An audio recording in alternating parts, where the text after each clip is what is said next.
Good day everyone, we are the Group 2 and we decided to present this case analysis 2 which is entitled Business Owner's Top Priority is the Customer's Safety. Executive Summary. The case study analysis is about the analysis of the accident happened at Golden Fox Restaurant. The study wants to determine who will be liable for it when a severe storm is expected. Isn't Golden Fox Restaurant really responsible for the safety of their guests and they will never be liable for the accident? The problem started when a severe thunderstorm began. That causes leaking and they were aware that the ceiling of the men's restroom is no longer in a good condition and could cause damage. Until Alan was severely slipped on some wet tile and struck his head during the fall and injured. Alan's attorney contacted the owners of the Golden Fox with a claim for damages, but the owner stands on their opinion that the said event, claiming they were not the insurers of the guest's safety.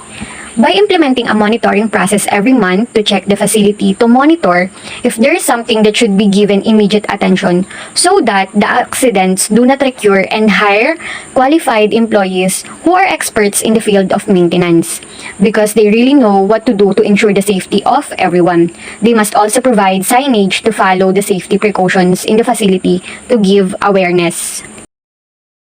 As you can see, here are the significant issues that should be focused in the case to find out who is really responsible for the accident that happened. In analyzing the situation properly, was the severity of the storm a foreseeable event? Yes, it was. Only with the information that there is a storm, the restaurant owner should have been alert. First of all, no one knows how much or how little the damage of the storm will be. But if they prepare for it and be alert, the impact will not be that heavy. According to Ban Ki-moon noted, extreme weather events continue to grow more frequent and intense in rich and poor countries alike, not only devastating lives, but also infrastructures, institutions, and budgets unholy brew which can create dangerous security vacuums. Just before the storm came, they were aware that the ceiling of the men's restroom was not in a good condition already, but they let it go and didn't think what are the possible things that could happen. Thus, they are the one who is responsible for the guest safety and has the liabilities for this accident. Case evaluation. According to Storm 2021, your customers should always feel safe when they spend time in your retail establishment, whether you work in the service industry or operate a retail location. Safety for your customer and your workers should be a top priority. All disasters, storms, fires, etc. can occur whether expected or not, should always take into account the possible occurrences and that its impact would be, especially if they know some parts of the facility were no longer in good condition. Just like this, at the Golden Fox Restaurant, they are aware that the ceiling of the men's restroom is no longer in a good condition and could cause damage. In the foregoing of the study, the problem would focus on two major factors that are important and should be considered for business. So, Golden Fox Restaurant was lack of maintenance and lack of safety precaution. Lack of maintenance due to the fact where a severe thunderstorm began, the leaking on the ceiling of the men's restroom happened that fast. It is obviously seen that facility of the restaurant isn't maintained well. The lack of safety precaution, as it is already stated, ceiling of the men's restroom leaked due to the severe thunderstorm. They don't have ability to do it yet. They can take action on this matter, just like putting up signage to inform the customer about the bad condition to prevent an accident, especially during that time, but they didn't do it. The owners have the duties and obligation required in operating a business. When it comes to duties care, general liability insurance can cover the medical expenses for a customer who is injured on your premises or at your work site. It can also provide means for a legal defense if that customer decides to sue. Additionally, this coverage may pay out, repair, or replace customer property that you can accidentally damage, according to Insurreunion Small Business Blog. Proposed solution. As they said, the storm was not within their control and it was not reasonable to assume they could have foreseen the severity of the storm, but they are fully aware that the condition of the roof was not in good condition already.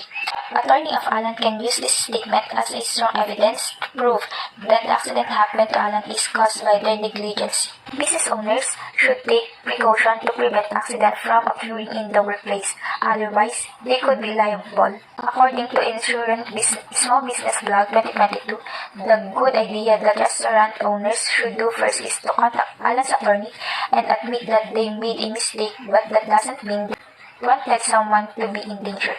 In this way, the case process will be easier because according to the theory of liabilities, there is what they call compensatory damages, which is a monetary amount awarded to restore an injured party to the position he or she was in prior to the injury like for example, medical expenses, loss, wage, and also referred to as actual damages.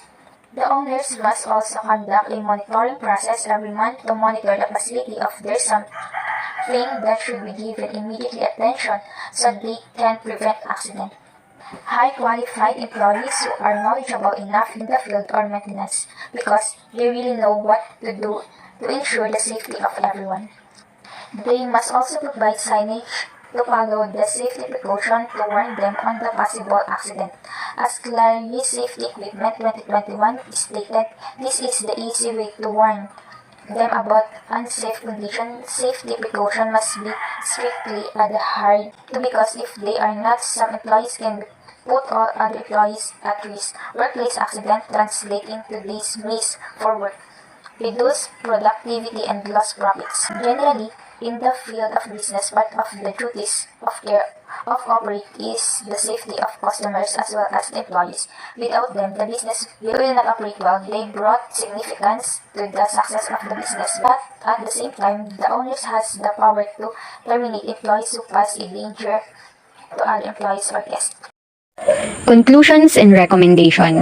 The purpose behind this analysis was to determine who is really responsible to take an action and liable for the accident that happened at the Golden Fox restaurant. Based on the analysis, lack of maintenance and safety precautions was the cause of the accident, and for this matter, the data provided accused the owners of the restaurant that they are responsible and liable for the said accident. In every situation, the safety of everyone must be their top priority. No one knows what's going to happen and no one can control it. But prevention is better than cure. To make these things be possible, the things that they must do is to focus on conducting a monitoring process every month and hire a qualified employee to do the job properly and provide signage to follow the safety precautions in the facility to give awareness and warn about unsafe conditions. According to Alexander Graham Bell, no date, before anything else, preparation is the key to success. Implementation. As it is mentioned, you bet on something that you know has a decent result and won't think twice about it. Given the way that it makes the business to be in line, it should be a cutthroat since it isn't simply products and services and basis on customer to partake in the business. Now and again, given the tasty food served and the help is strongly suggested, yet there are issues with the facilities.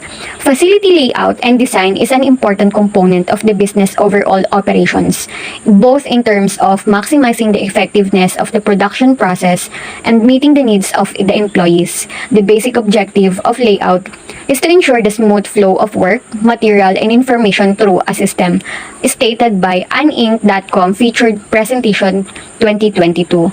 The restaurant must provide a safe and clean facility to the people, along with conducting a monitoring process and hiring people with enough knowledge about maintenance and providing awareness to people makes it possible.